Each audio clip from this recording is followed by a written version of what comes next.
So Ryan, what motivated you to put together a foundation like this? You know, when I first got hurt with a spinal cord injury, you know, I didn't know everything that it entailed. I didn't know all the hard work. I didn't know all the rehab and just going through the whole process. I seen how big of a struggle it is, and just talking to others who's gone through spinal cord rehabilitation and seeing others going through it while I was going through it at the same time. I just thought it would be uh, amazing to give people the same opportunities that I had, and just to give them some type of independence and a meaningful lifestyle, because it takes a lot of physical, emotional, and social uh, tenacity to overcome this. And it also takes a financial component also, and a lot of people don't have the same needs. And I just wanted to be able to give people the same opportunity to allow them to recover. What did your wife, your family, your support group, what did they mean to you during this process? They meant everything. The caregivers, they're going through this injury with you, and you're not alone. When somebody gets hurt with a spinal cord injury, it's not just that person that's dealing with it. It's their whole family. It was times when I was in the hospital and I was in there for 2+ months, and my wife was in the bed with me, not in with me, but in the hospital room with me every single day. My family, a lot of them came up for months at a time and they stopped their work to be able to help take care of me. And I was truly blessed to have this. But there's a lot of people that don't have that opportunity to have people stop what they're doing to be there. And I they meant everything to me. And we just want to make sure that we give the caregivers, the people that are there for the ones who are dealing with the injury, the same type of support and the same type of information and understanding of what they have to come and what's possible in the future for them. I think a lot of people who go through spinal cord injuries have no idea what lies ahead. Did you have an understanding when you first went through this, or you had to go through it to learn what it was all about? I had to go through it to learn what it was all about. When I first got injured, I'm gonna be honest. I didn't think it was as bad as it was. You know, I thought it's something that I can just overcome. I can just push on through, and I just like, hey, you know, this is a regular football injury. Obviously, it's not a regular football injury, but this is a football injury I can overcome. And it's nothing I've never overcome before. And after a while, going through it, I'm like, man, this takes a lot. This is almost trying to learn how to walk again. You know, and a lot of times when people hear somebody gets a spinal cord injury, for those who don't know about what a spinal cord injury is, they're just lost. So they just don't understand. They see somebody lose feeling or movement in their legs. They're like, dang, this person is paralyzed. And that's just the title that a lot of people get. A lot of people, when they get a spinal cord injury, a lot of people just think, oh man, this person, um, they're they're done. They'll never walk again. They'll never be the same person that they once were. They once were. And I just want to make sure that people don't get that end of the bargain. I want people to know, hey, I've got this spinal cord injury, and this isn't the end. There's more to come, and I just want people to see that with the right amount of rehab, with the right amount of work, and and just support, that it's possible to overcome and have an independent and meaningful lifestyle again. Well, you certainly have done that. I want to ask you about when it happened. Were you told that you might not be able to walk again? Because I know people who've been in this position who think that. What should you tell them about what they should be thinking going through this? First off, I just want a tremendous. I have to thank God. I wouldn't be here if it weren't for Him. And then my family and my friends, they always just supported me tremendously. The Steelers, they supported me tremendously.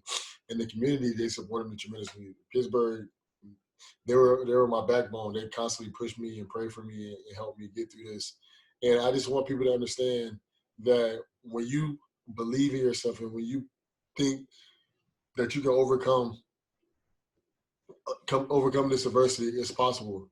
A lot of times people hear, hey, you might not never walk again, or or you get the feeling from other people is that you may not walk again.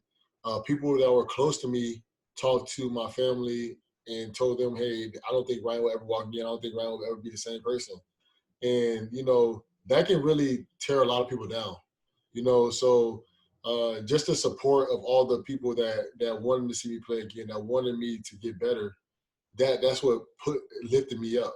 And I want this foundation to be the same type of backbone that Pittsburgh was to me, to others who are dealing with the same type of adversity. So I'm sure you were hit up by a lot of people who have similar impairments, people whose families are going through them. What is your first message when you get that call? And have you spent a lot of time reaching out to families in similar situations?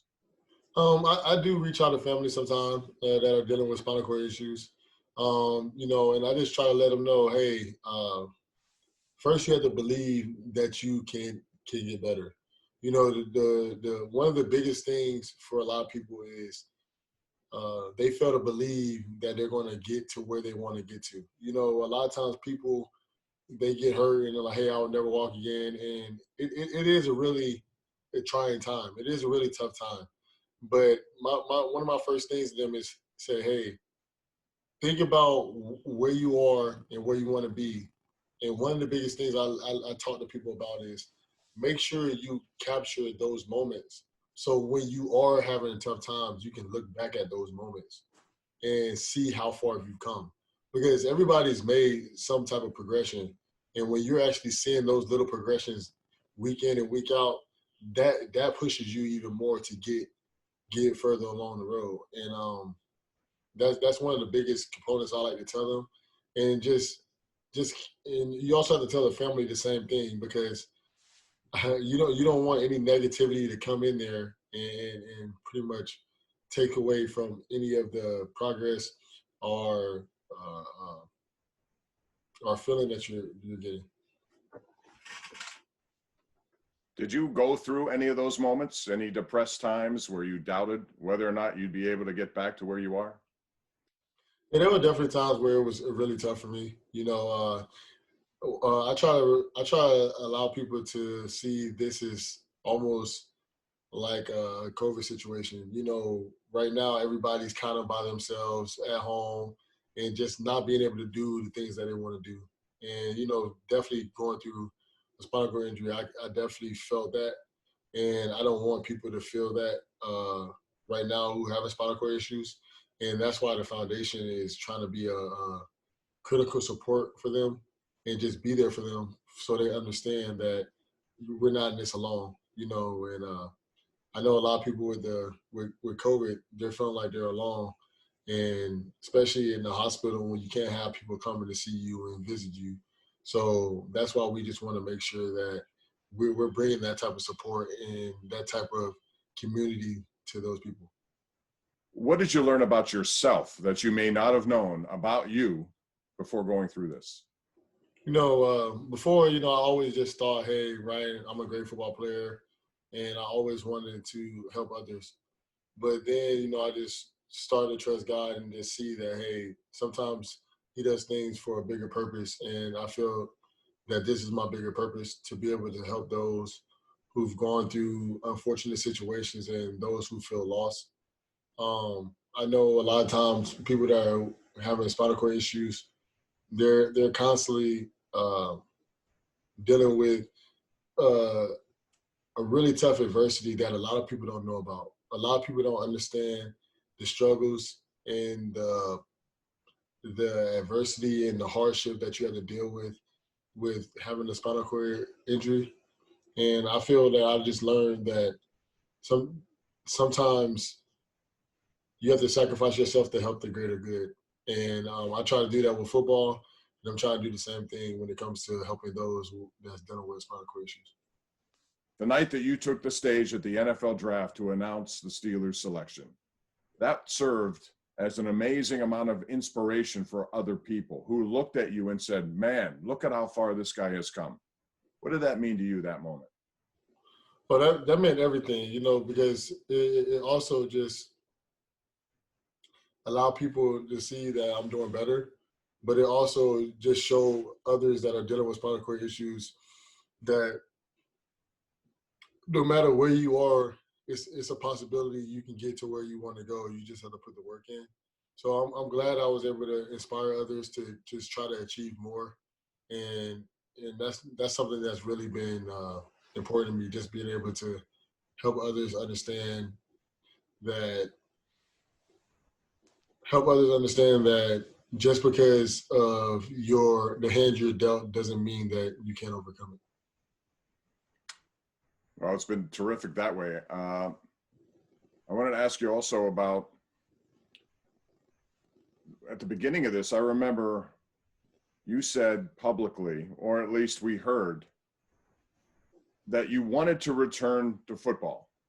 Was that really a realistic motivation for you, or did you use it as motivation just to get back to where you are? No, that was definitely a realistic motivation for me. I definitely wanted to play football again, but then I just started to think about what are the next steps and focus on my family and moving forward. And I talked to God, I talked to my family, and I just felt the next steps forward is to focus on helping others that's going through the same type of situation I've gone through, and just being there for my family and my kids. And but I definitely wanted to play football again. I love football and I love the city of Pittsburgh. And once a Steeler, always a Steeler. So I'm still happy that I'm connected to the team. But I just wanted to transition and move forward. You made your retirement announcement back in September. How emotional was that for you?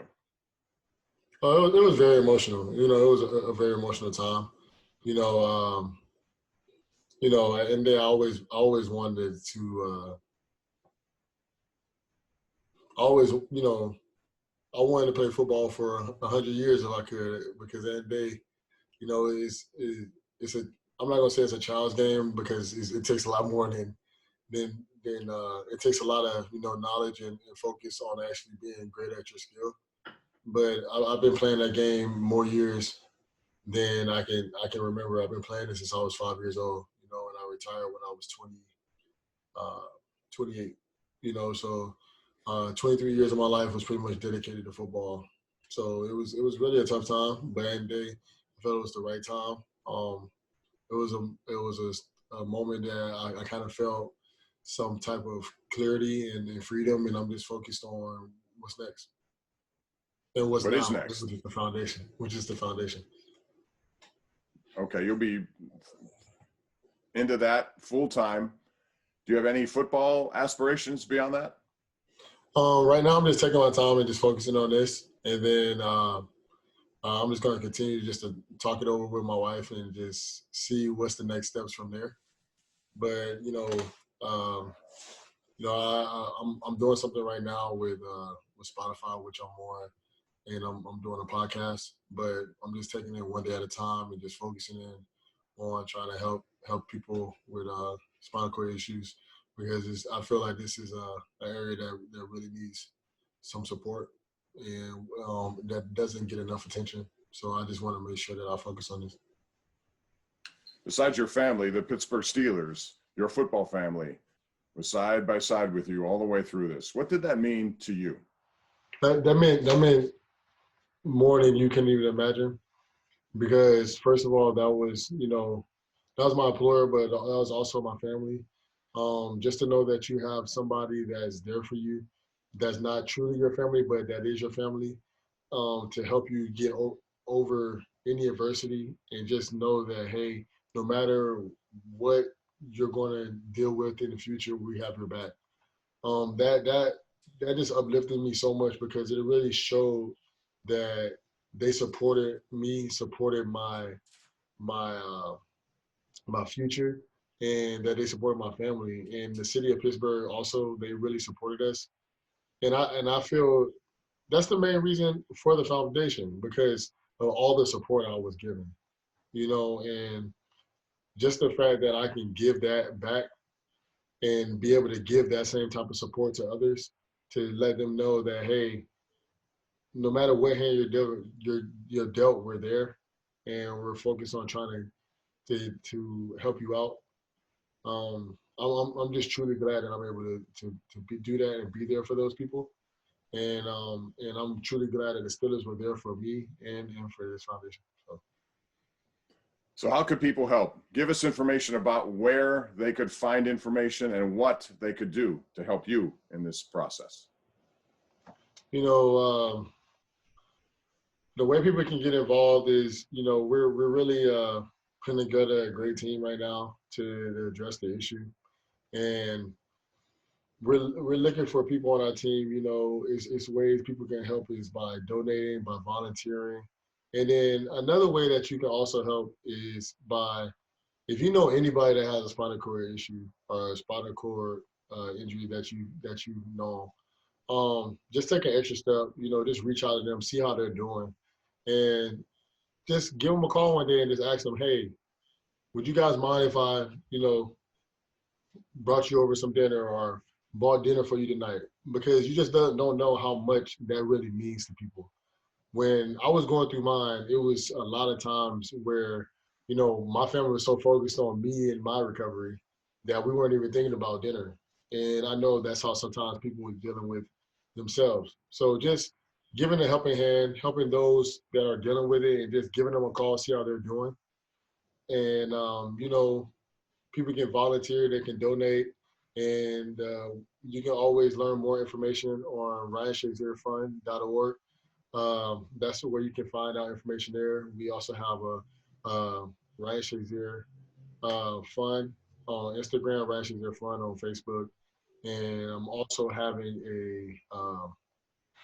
an event on Tuesday, on Giving Tuesday, uh, where we're trying to raise money to help those with spinal cord issues. So just please join in and be there. It's going to be a great event, and but those are some of the ways that people can definitely get involved right now. So hashtag ShayLeave. That's actually. Thanks, Ryan. Really appreciate the time and wish you all the best. Thank you.